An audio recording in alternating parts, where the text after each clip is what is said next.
Oke, saya lanjutkan. Ini contoh dari bagaimana cara menyelesaikan pengujian program daripada account receivable atau piutang usaha. Ini. Jadi ini sebut prosedur audit. Jadi atau program audit itu. Jadi dibuatlah suatu list namanya prosedur audit. Di situ KP harus atau auditor itu harus melihat bagaimana prosedur-prosedur yang harus dilakukan atas piutang, kalau di sini piutang usaha ya. Jadi bagaimana mereka bisa tahu yang mana yang perlu dicentang, mana yang tidak dicentang, mana yang bisa dikerjakan, mana yang enggak, mana yang aman, mana yang enggak gitu loh kiranya. Kita melakukan ini. Dan setiap ini, jika lo perlu catatan lanjutan, maka dibentuklah kertas kerja. Misalnya nih, lakukan konfirmasi dengan memilih sampel yang representatif gitu. Bahwa kita harus melakukan konfirmasi piutang usaha dengan perusahaan, rekanan klien gitu kan. Bahwa dari situ kita harus paraf, kemudian kita bikin suatu kertas kerja gitu. Nah, ini melakukan konfirmasi misalnya. Ini kan prosedur audit nomor 4 kan. Nah, kita coba konfirmasi, kita berikan informasi ini kepada siapa? Ini auditor kami, Epson and Rekan kan.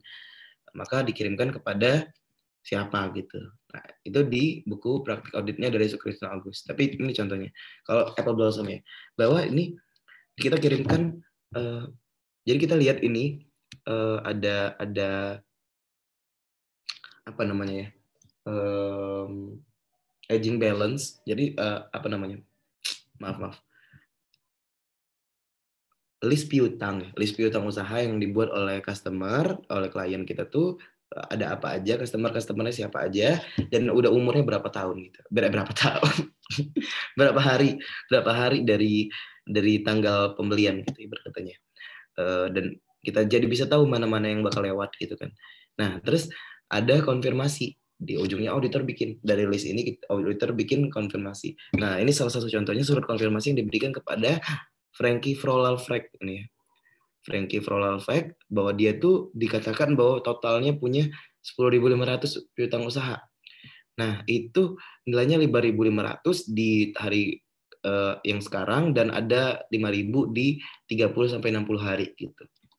Nah, maka dikirimkanlah ini oleh Parker Shelton kan. Maka diterima konfirmasi dari account receivable itu dikatakan bahwa the statement of our account showing a balance 10,500 dan correct except as noted below, dan nggak ada noted below-nya, sehingga nilainya konfirmasinya tuh Frankie Fowler ini nilainya positif gitu. Oke, positif. Nah, ini ada namanya bad debt.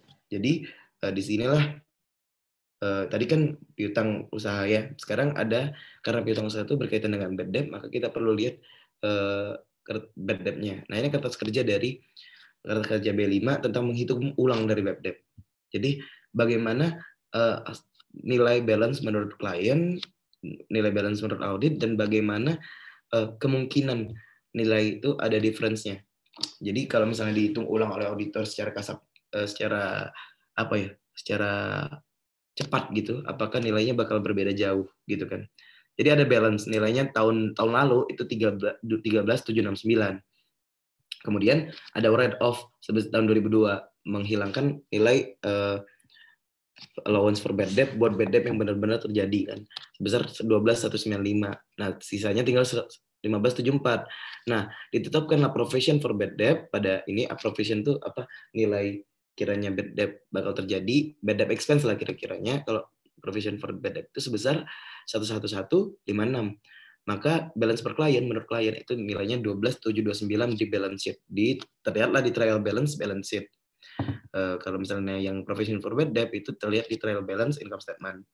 Nah, menurut auditor maka perlu adanya adjusting journal entries sebesar menurut B1. B1-nya itu sebesar 10.500 di sini. 10.500. Menurut B1 10.500 kok ini 840 ya? Bentar. Kayaknya soalnya kurang deh. Atau is correct except as noted below itu di bawahnya ada nilai ini. Karena Frankie's Floral Fragrance-nya di sini CB2 bukan B1. Di sini B2. saya susulkan ya nanti pembahasannya kenapa dia ini. Intinya ketika auditor merasa perlu adanya adjusting journal entries, maka dimasukkan ke dalam sini nilainya yang kiranya berbeda dengan nilai menurut klien sebesar 840, maka terdapat adjusted balance sebesar 11.889 gitu. Jadi nilainya allowance for bad debt-nya seharusnya 11.889 menurut auditor, dan provision for bad debt atau bad debt expense-nya sebesar 11156. Nah, kita coba hitung, auditor mencoba menghitung reasonable, namanya reasonable test. Apakah beralasan ketika nilainya itu 11.889 tiba-tiba kita bilang gitu.